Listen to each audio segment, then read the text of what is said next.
2020 will forever be known as the COVID season. Hopefully 2021 will not be forever known as the COVID bowl season. So we just got some news. Steve and I were talking before we started to record on Texas A&M. There are hints that they're not going to play in the, I don't want to blow anything out that's not being reported, and I don't want to get this wrong. Yeah. But in regards to their game against Wake Forest in the Gator Bowl, correct? Yeah.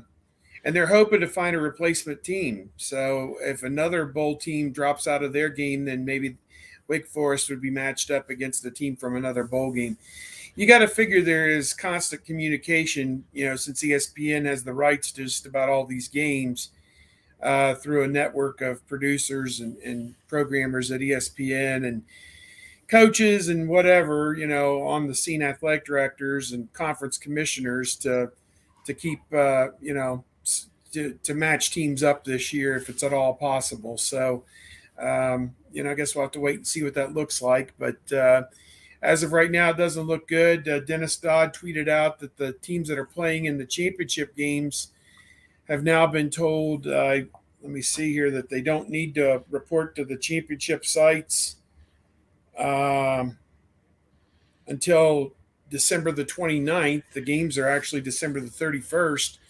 They wanted them there on December the 26th to do media leading up to the games, and all media availabilities will be virtual. So if those teams decide to take advantage of that, they won't even show up in those bowl cities until 2 days before the game. And perhaps Ohio State will do the same thing and bring everybody back to Columbus first and then go out to California maybe on the 30th or something, or the, whatever, and just treat it like a road game. So I don't know. We're in uncharted territory right now, and trying to keep everybody safe. And, presumably everybody involved in these games have been vaccinated, but this Omicron variant is becoming just spread so easily. It just seems to be everywhere. Yeah, and Mark, and you mentioned, you say last year was the COVID year. This year is the COVID bowl year, perhaps. I mean, this year has been impacted by COVID all season long in terms of just stuff left over from last year and the development of players from last year, the lack of development of players from last year, guys missing time for whatever reason. Like Ohio State is very close to the vest in terms of who misses games, but you guys, you saw random people missing random games all season long, and who knows if that was COVID, but last year is going to continue to impact this year.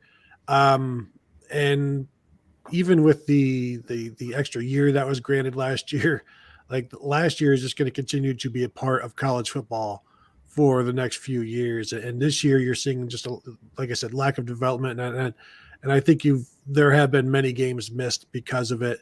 We just don't know about it because people aren't talking about it as much they just don't, I guess you don't want it to be, you don't want to necessarily be as open publicly with it. And it's, certainly like Ohio State's not hiding cases or anything, but they don't tell you whether a guy broke an ankle or he has the flu or whatever. And it wouldn't surprise me if that this has been an ongoing issue all season long at many teams. So Kevin just passed on a note in the private chat here, and I went to Pete Thamel's Twitter, Yahoo sports writer, football, college football, and basketball. Would this not be fascinating? The possibility that there could be a bowl opponent for Wake Forest that had already played in a bowl game.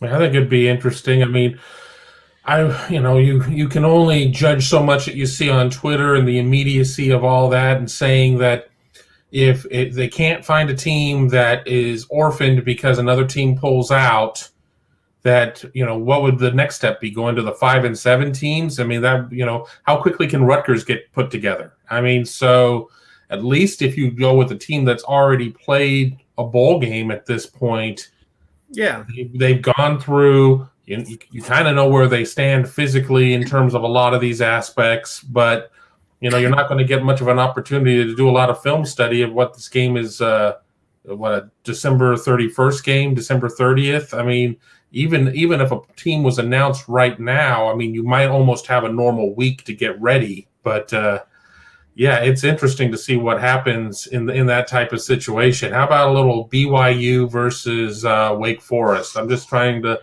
I mean, I know that BYU came up short in its game, but I got into several arguments with people who were trying to tell me that BYU deserved to be in the Rose Bowl more than Utah just because of who BYU beat along the way. Yeah.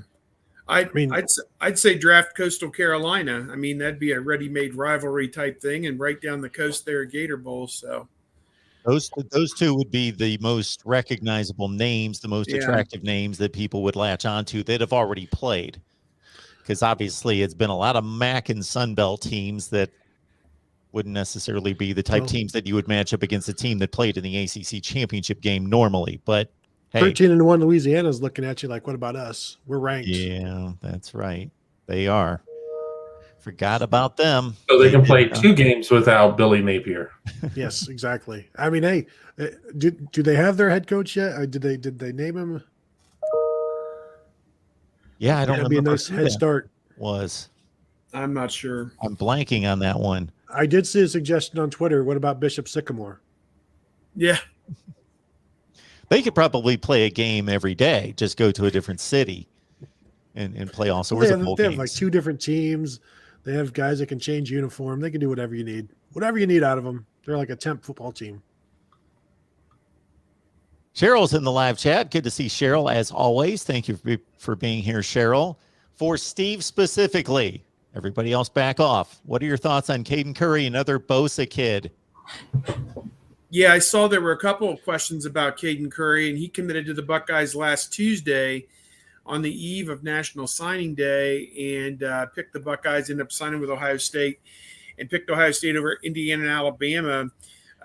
He's a kid that could project at any of the 4 defensive line positions, maybe not at the nose tackle, but perhaps the other tackle and the 2 other defensive end positions, depending on where his body weight goes over the next 3 or 4 years. And I think he's an impact defensive lineman, and they could use 3 of him, to be honest with you, given what we saw in the Michigan game. So they need all the help that they can get on the defensive line. And I think you got to be excited when you get a guy like that from the Midwest footprint and don't have to go down to Florida or North Carolina or somewhere to get that type of a player. And I think he is excited to be part of the situation at Ohio State, national top 100 prospect. And I think that he's going to come in, and I don't know if he's going to, push to start right away. But if he has a freshman of the year like Jack Sawyer and JT Tuamalawa did this past year, where he's there and is able to provide depth and eat up a few plays and help them out here and there, then I think that's a good start for him. So they need some help on the defensive line as much as they can get. And I'm excited to see, what Curry can bring to the table. If I may. Certainly. I guess. I'm not asking you, Mark. I was asking Steve. But the thing I like about Kaden Curry is he's relentless, and I know he was, as a junior, was supposed to be a defensive tackle, and that's where he played, and never really got up to like 270 pounds that you would expect, 180 pounds as you would expect from a defensive tackle, but he was still able to play inside. Granted, he's doing that in high school. I think he can. You just put him somewhere on the defensive line. As Steve said, he's not going to be the 1 tech or the 0 tech or anything like that. But I think he starts out as a defensive end, maybe grows into a defensive tackle. But wherever you put him, and I wrote this on, I had a little recap of some thoughts on the signees. He's got a little bit of Nick Bosa, a little bit of like John Simon, not a lot of those guys. I'm just saying a little bit where you can see these sort of things. And John Simon was the guy who started out as a defensive tackle at Ohio State, slimmed down to a defensive end. Like I think Nick Bosa was a defensive end who played inside on passing downs for Ohio State, even as a true freshman. So I'm interested to see what he looks like in Jim Knowles' defense.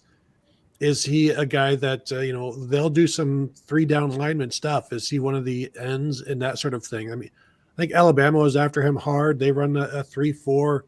He's like as a 3-4 defensive end who can also be a 4-3 tech, something like that. Just get him in there and see what he becomes in terms of his frame, his size, and all of that. But while he's playing, he's going to give you everything.